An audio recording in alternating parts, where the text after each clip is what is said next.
চট্টগ্রামের পটিয়ায় ১,১৫৮ কোটি টাকার প্রকল্প বাস্তবায়ন করছে পানি উন্নয়ন বোর্ড। পাল্টে যাবে এলাকার আর্থসামাজিক চিত্র। প্রধান উপদেষ্টার সঙ্গে দুই দলের বৈঠক, গণভোটে জুলাই সনদের বৈধতা চায় জামায়াত। বাস্তবায়ন প্রক্রিয়া দেখে স্বাক্ষরের ঘোষণা এনসিপির। কোনো চাপের কাছেই নথি স্বীকার করবে না কমিশন, বললেন সিইসি। দায়িত্ব পালনে ইউএনওদের কঠোর হওয়ার নির্দেশ। এবং ইলিশ সংরক্ষণে নিষেধাজ্ঞার সহায়তার চাল পাচ্ছে না বরগুনার ১১,০০০ জেলে পরিবার। ইউপি সদস্যদের বিরুদ্ধে স্বজনপ্রীতির অভিযোগ।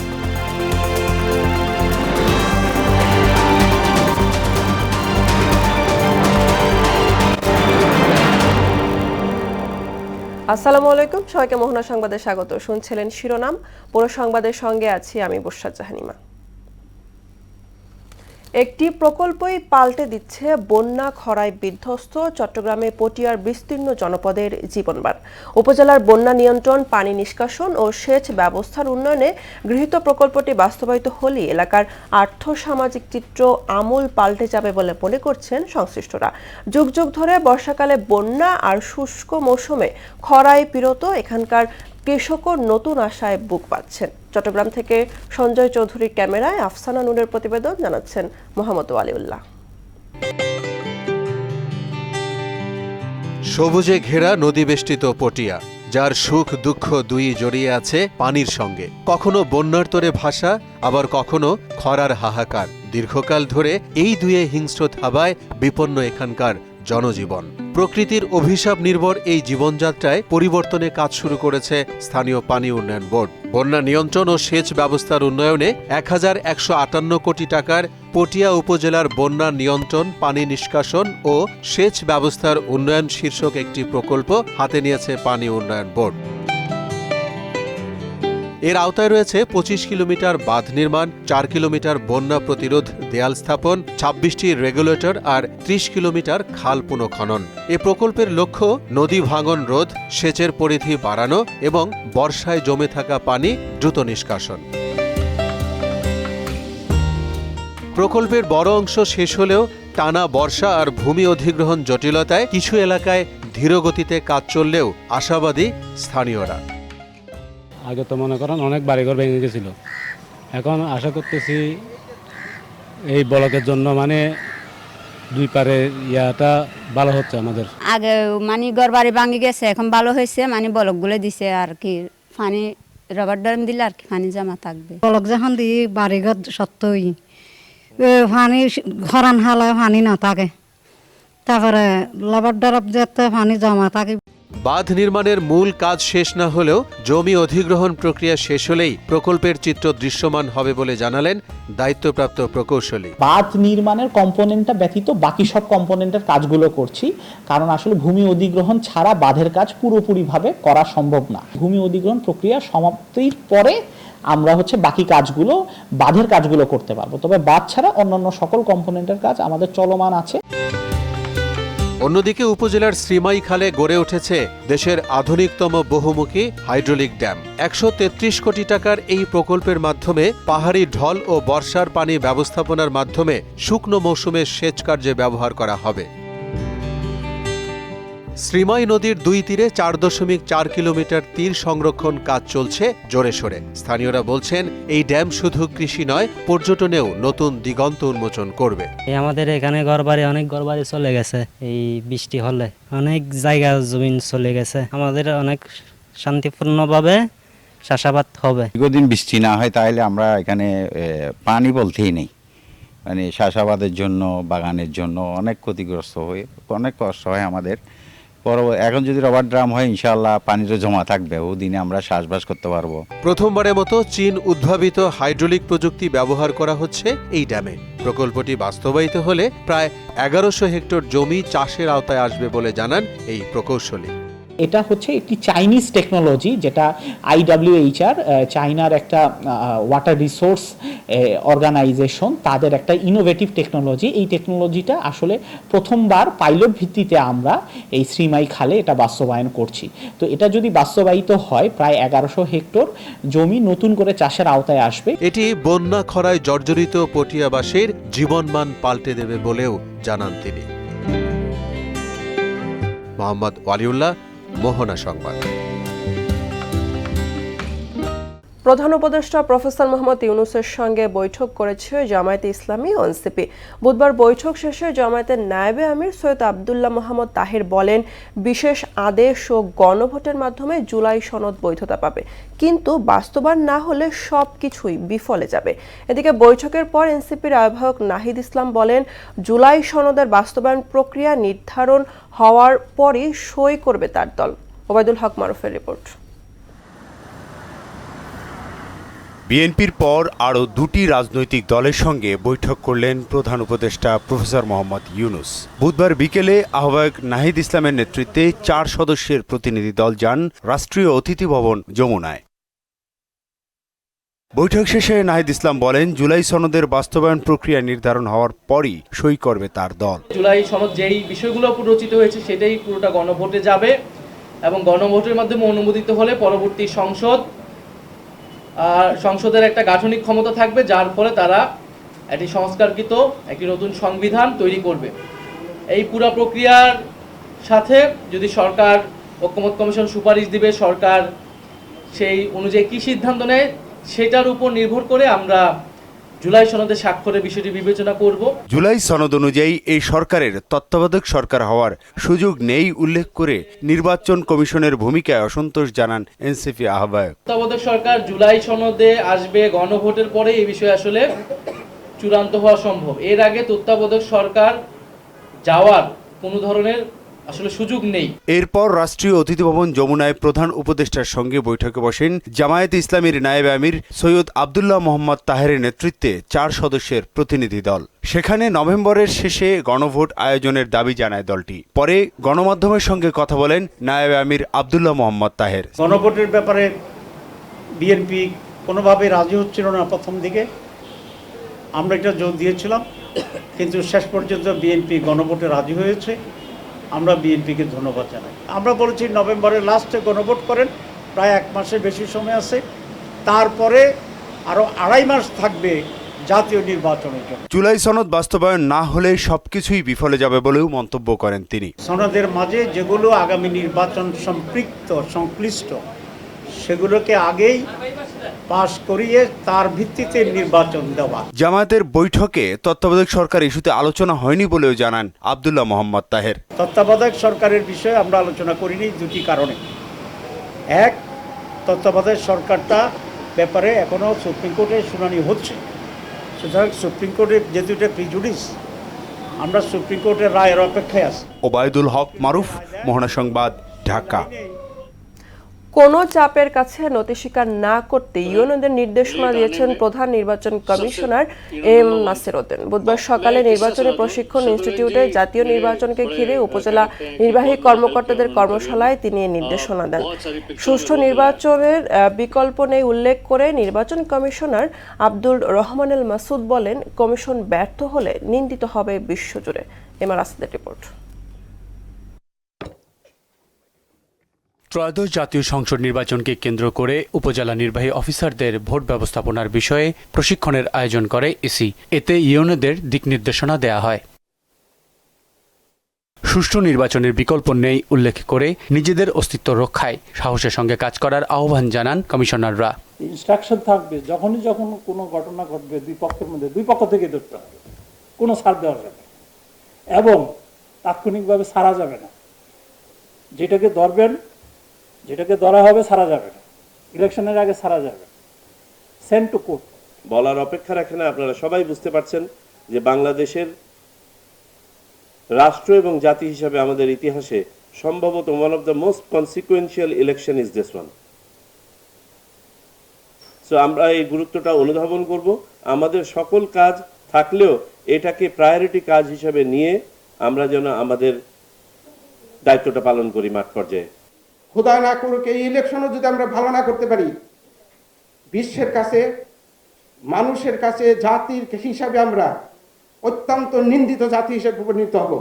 সফলভাবে নির্বাচন সম্পন্ন করার অঙ্গীকার ব্যক্ত করে নিরপেক্ষতার সঙ্গে দায়িত্ব পালনে কর্মকর্তাদের তাগিদ দেন তারা। এবং নির্বাচন মাঠে যারা আছেন তারা যেন তাদের আচরণবিধি মেনে চলেন এবং থ্রেশহোল্ডের উপরে না যান। যে ভয় পাওয়া যাবে না, হিম্মতের সাথে কাজ করতে হবে, বুদ্ধিমত্তার সাথে কাজ করতে হবে, অস্তিত্বের প্রশ্ন। চাপের মুখে নতি স্বীকার না করতে কর্মকর্তাদের নির্দেশনা দেন প্রধান নির্বাচন কমিশনার। বলেন, কমিশনও নিরপেক্ষভাবে কাজ করবে। We will not bend to any pressure. সেটা আমি এই মেসেজটা আপনাদের কাছে ডিসেমিনেট করতে চাই। আপনারাও কোনো প্রেশারের কাছে নতি স্বীকার করবেন না, কোনো চাপের কাছে নতি স্বীকার করবেন না। আইনের প্রতি শ্রদ্ধাশীল থেকে কাজ করতে সবার প্রতি আহ্বান জানান সিইসি। আমরা চাই সর্বস্তরে সবাই আমরা আইন মেনে চলব, আইনের প্রতি শ্রদ্ধাশীল থাকবো। MR আসাদ, মোহনা সংবাদ, ঢাকা। ব্রাহ্মণবাড়িয়ায় আধিপত্য বিস্তারকে কেন্দ্র করে মহাসড়কের উপর টর্চ লাইট জ্বালিয়ে দুই গোষ্ঠীর মধ্যে রক্তক্ষয়ী সংঘর্ষ হয়েছে, এতে 30 জন আহত হয়েছে। বুধবার রাতে সদর উপজেলার উত্তর সুহিলপুরে আজিজ ও উকিলের গোষ্ঠীর মধ্যে এ সংঘর্ষের ঘটনা ঘটে। এ সময় দাঙ্গাবাজরা কুমিল্লা সিলেট মহাসড়ক 3 ঘন্টা বন্ধ রেখে সংঘর্ষ চালায়। সংঘর্ষের সময় উভয় পক্ষের লোকজন দেশীয় অস্ত্রসহ একে অপরের উপর হামলা চালায়। এ বিষয়ে সদর মডেল থানার ভারপ্রাপ্ত কর্মকর্তা আজহারুল ইসলাম বলেন, খবর পেয়ে পুলিশ ঘটনাস্থলে পৌঁছে সংঘর্ষ নিয়ন্ত্রণের চেষ্টা চালায়। পরে যৌথ বাহিনীর সহযোগিতায় সংঘর্ষ নিয়ন্ত্রণে আনা হয়। সংঘর্ষ এড়াতে এলাকায় অতিরিক্ত পুলিশ মোতায়েন রয়েছে। এই ঘটনায় আইনগত ব্যবস্থা প্রক্রিয়াধীন। মা ইলিশ সংরক্ষণে নিষেধাজ্ঞায় সহায়তার চাল পায়নি বরগুনার নিবন্ধিত 11,000 জেলে পরিবার। জেলে কার্ড থাকার পরেও সহায়তার তালিকাভুক্ত না হওয়ায় হতাশ তারা। এদিকে জেলে তালিকায় অনিয়ম ও স্বজনপ্রীতির মাধ্যমে ভিন্ন শ্রেণী পেশার মানুষদের চাল সহায়তার অভিযোগও তুলেছেন জেলেরা। সাগর আকনের প্রতিবেদন, জানাচ্ছেন আফরিন পপি। সরকারের দেয়া নিষেধাজ্ঞা অমান্য করে দেশের বিভিন্ন নদ নদীতে যখন মাছ ধরছে অসাধু জেলেরা, তখন ভিন্ন চিত্র বরগুনায়। জেলার লক্ষাধিক জেলেরা নিষেধাজ্ঞাকে সমর্থন করে জাল দড়ি গুছিয়ে নিচ্ছেন, আবার কেউ করছেন ট্রলার মেরামত। 22 দিন মা ইলিশ সংরক্ষণের নিষেধাজ্ঞায় 25 কেজি করে মাত্র 37,995 জন সহায়তার চাল পেলেও বঞ্চিত হয়েছে জেলার নিবন্ধিত 10,531 জন জেলে পরিবার। ওভারটা দিয়েছে, এটা আমরা মাইনে চলি, অতএব আমাদের যে 25 কেজি চাল দেয় এই হিসেবে তো আমাদের সংসার চলা অসম্ভব। 90%ই হলে অভাবী, 90% অভাবী। আমরা মেয়ে ছেলে নিয়ে খাইয়ে পড়িয়ে থাকতে খুবই কষ্ট হয়। এই চাউলটা পাইবে না বা যারা দেবে না, এটা তো আমাদের খুবই কষ্ট হবে, আমরা ঋণগ্রস্ত আছি। জেলেদের অভিযোগ, স্বজন প্রীতিতে জেলে কার্ড পেয়েছে অন্য পেশার মানুষ, তাতে নিবন্ধিত হতে পারেনি জেলার আরো অন্তত 1,00,000 জেলে। সবারই দরকার, যারা জেলেদের আছে সবারই দরকার, এটা না পাইলে এটা হাউকো হয়ে যায়। পরবর্তীতে আবার এই হাউকো করে অনেক বিভিন্ন ধরনের নালিশ করে। যারা গাড়ি চালায়, যারা ভালো ভালো কাজ করে, তারাই মনে করেন যে জালিয়ে চাউল পায়। এই যে যারা কষ্ট করে সাগরে জীবন টিবন দেয়, তারা কিন্তু এই চাল টাল পায় না। জেলা মৎস্য কর্মকর্তার দাবি, সরকার বরাদ্দ কম দেওয়ায় সবাইকে সহায়তা দেওয়া সম্ভব হয়নি, তবে পরবর্তী সময়ে সমাধান করা হবে। ভিজিএফ সহায়তা দেওয়ার জন্য বরাদ্দ পেয়েছি 37,995 জন, তো অলমোস্ট 10,500-এর মতো আমরা জেলা কাভারেজের বাইরে আছি। তো আমরা যেটাই করি বরাদ্দ প্রাপ্তি সাপেক্ষে করি, তো আশা করি এই সমস্যাগুলো ধীরে ধীরে কেটে যাবে। ইলিশের প্রধান প্রজনন মৌসুম উপলক্ষে মা ইলিশ রক্ষায় 4 অক্টোবর থেকে 25 অক্টোবর পর্যন্ত নদী ও সাগরে সব ধরনের মাছ শিকারে চলছে নিষেধাজ্ঞা। আফরিন পপি, মোহনা সংবাদ। এবার সারা দেশে অনুষ্ঠিত সভা সমাবেশ নিয়ে প্রতিনিধিদের তথ্য ও চিত্রের ডেস্ক রিপোর্ট। বান্দরবানে অনুষ্ঠিত হলো জাতীয় নিরাপদ সড়ক দিবস। এ সময় উপস্থিত ছিলেন জেলা প্রশাসক শামীমা রিনি। নারায়ণগঞ্জে জাতীয় নিরাপদ সড়ক দিবস উপলক্ষে র্যালি ও আলোচনা সভা অনুষ্ঠিত হয়েছে। সভায় বক্তব্য রাখেন জেলা প্রশাসক জাহিদুল ইসলাম মিয়া। খুচরা সার বিক্রির লাইসেন্স বহালের দাবিতে খাগড়াছড়িতে মানববন্ধন করেছে খুচরা সার বিক্রেতারা। জাতীয় নিরাপদ সড়ক দিবস উপলক্ষে সাতক্ষীরার র্যালি ও আলোচনা সভা অনুষ্ঠিত হয়েছে।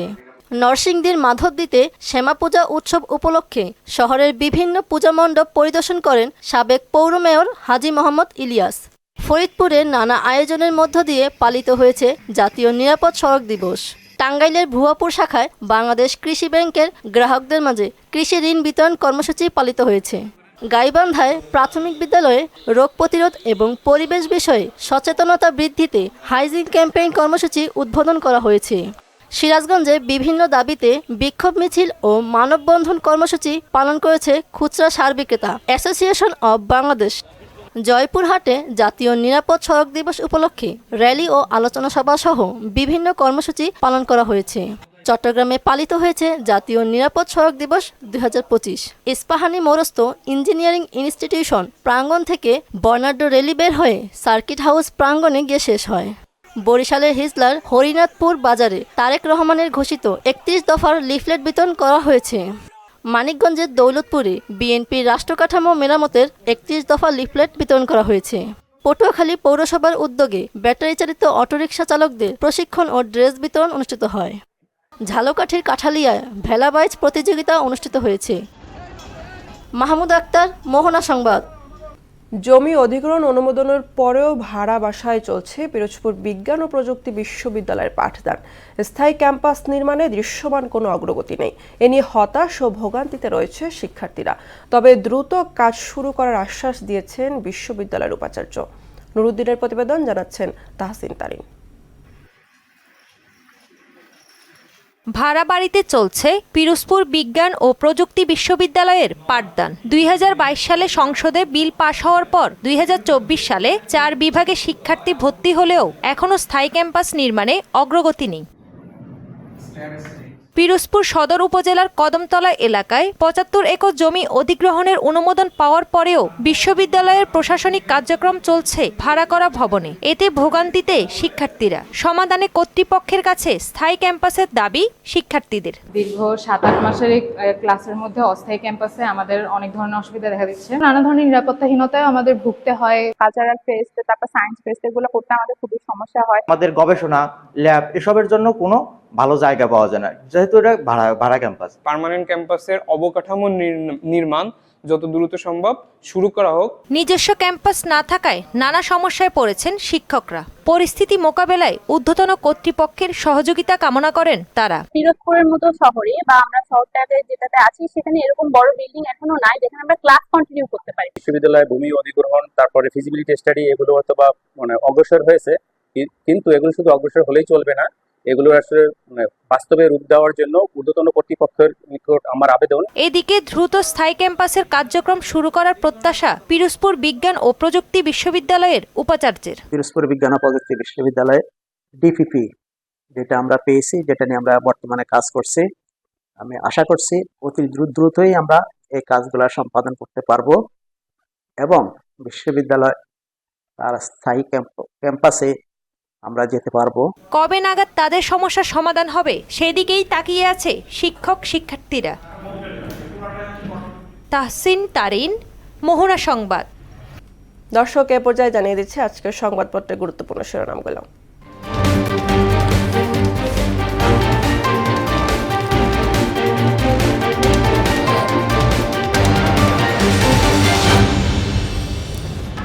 প্রথম আলো শিরোনাম করেছে, কয়েকজন উপদেষ্টা নিয়ে আপত্তি, জামায়াতের প্রধান উপদেষ্টার সঙ্গে সাক্ষাৎ।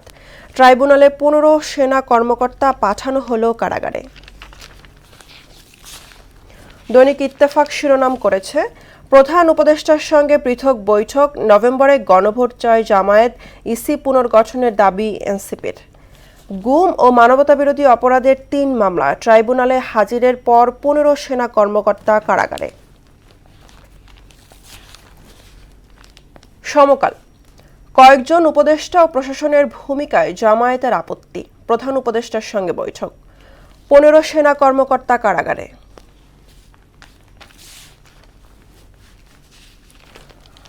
বাংলাদেশ প্রতিদিন, কারাগারে 15 সেনা কর্মকর্তা, গুম, নির্যাতনের মানবতাবিরোধী অপরাধ, প্রধান উপদেষ্টার সঙ্গে বৈঠকে জামায়াত, এনসিপি, কয়েক উপদেষ্টায় আপত্তি, নির্বাচনের আগে গণভোট।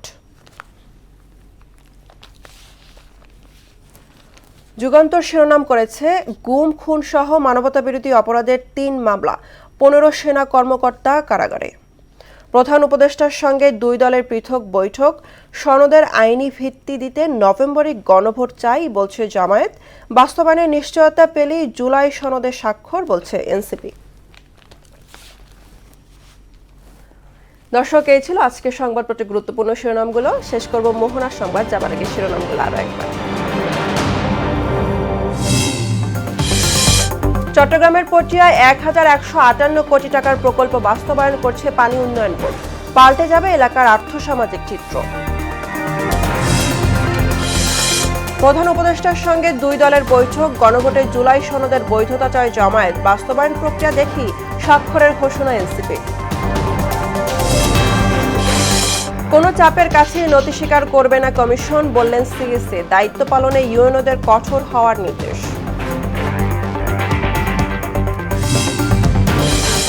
এবং ইলিশ সংরক্ষণে নিষেধাজ্ঞায় সহায়তার চাল পাচ্ছে না বরগুনার 11,000 জেলে পরিবার, ইউপি সদস্যদের বিরুদ্ধে স্বজনপ্রীতির অভিযোগ। এই ছিল মোহনা সংবাদে। পরবর্তী সংবাদ দুপুর 1টায়। এর আগে সকাল 11টায় দেখবেন সংবাদ এক নজরে। মোহনার সবশেষ খবর জানতে ভিজিট করুন www.mohana.tv। সংবাদ দেখতে পারেন ফেসবুক, ইউটিউবেও। এতক্ষণ সঙ্গে থাকার জন্য ধন্যবাদ।